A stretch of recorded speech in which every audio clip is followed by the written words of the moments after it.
In 1910, Japan took over Korea as its colony and began a long period of misrule and oppression. Then on September 9, 1945, at the capital city of Seoul, a group gathered for the signing of the Japanese surrender in Korea.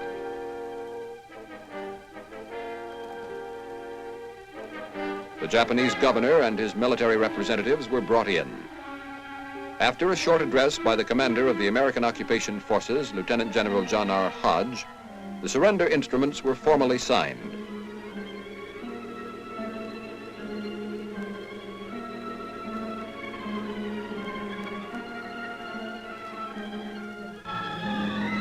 Bringing an end to 35 years of Japanese domination of the country. The Korean people were wildly enthusiastic. For years, they had fought against their Japanese oppressors.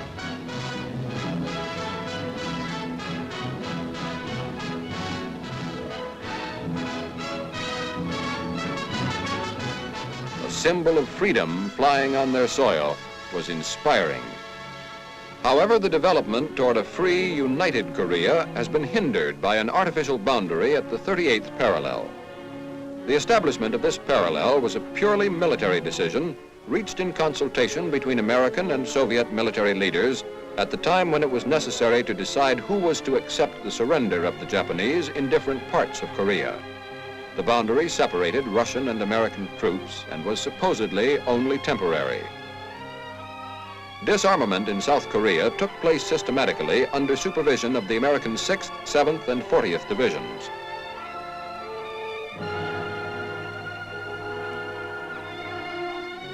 The surrendering forces were thoroughly searched before being sent to Japan.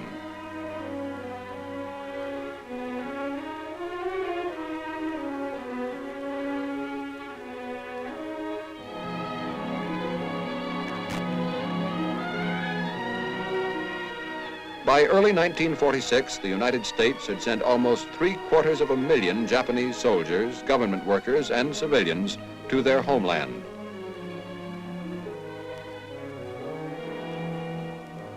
While the Japanese military was being disarmed and deported, Koreans were being returned to their native land from overseas.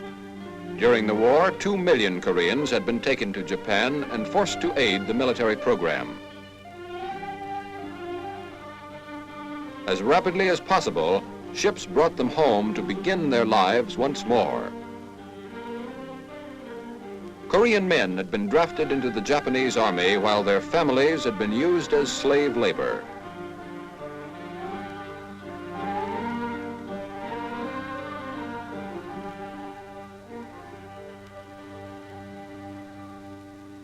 American military intelligence made thorough investigations of leaders of the Japanese army in Korea.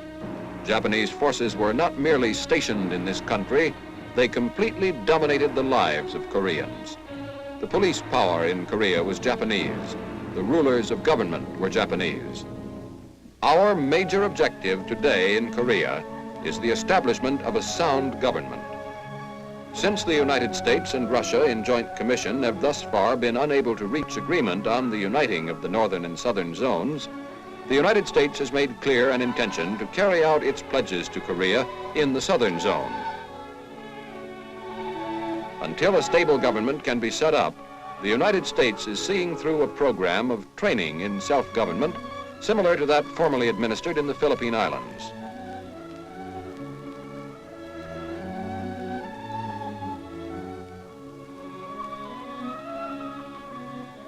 Although there is a strong desire for independence, there is a lack of trained personnel for government jobs. In the past, most administrative positions had been held by the Japanese. Patriotic Koreans were never permitted to occupy any important post. The average Korean is a rugged individualist. He likes to think and speak for himself.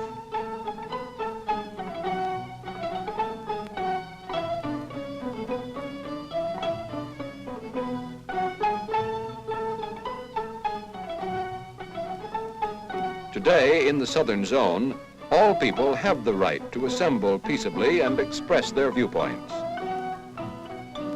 The people of South Korea trade and move about freely within their zone.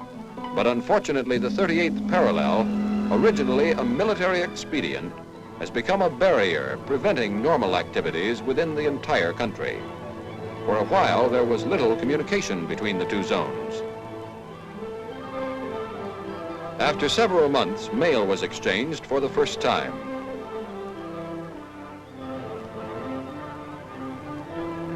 Although mail does cross the boundary, there are fewer exchanges of services between North and South Korea than between many nations. The country is split economically as well as politically.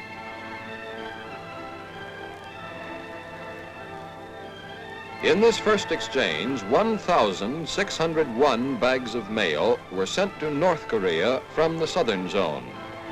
4 bags were received from the northern zone. At the 38th parallel, American border troops are receiving large numbers of refugees that have fled from the northern zone, where a government has been set up along Soviet lines. Refugees arriving in American territory are hungry and weak after long journeys on foot. The area to which they have fled is mainly agricultural. The northern zone is industrial and lacking in rice and other food products grown on South Korean soil. Nevertheless, the southern zone is far from being self-sufficient.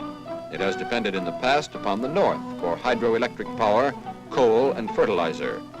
At present, the United States is supplying most of its fertilizer. In spite of increases in farm products, there are extreme shortages of food in both northern and southern zones.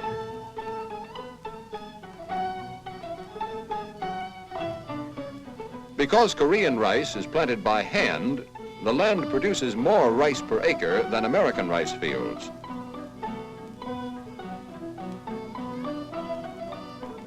Despite primitive methods, Korea is one of the leading rice-growing countries.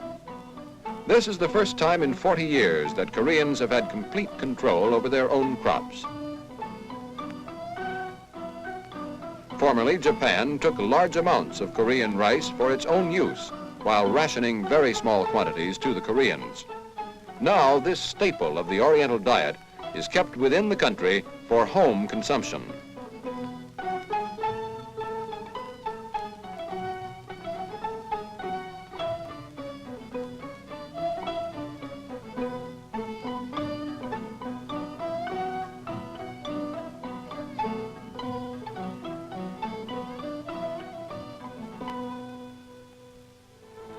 To aid the food program, the United States is shipping seeds, grain, and other foods to Korea.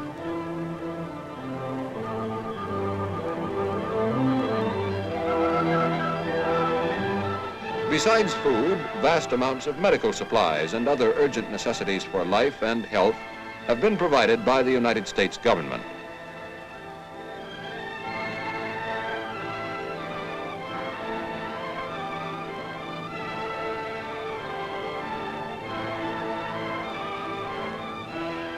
Although it is of major importance to plan a long-range program to allow this country to stand on its own feet, Korea needs immediate aid in the form of direct relief. Food is a necessary step in encouraging the people to plan for democracy.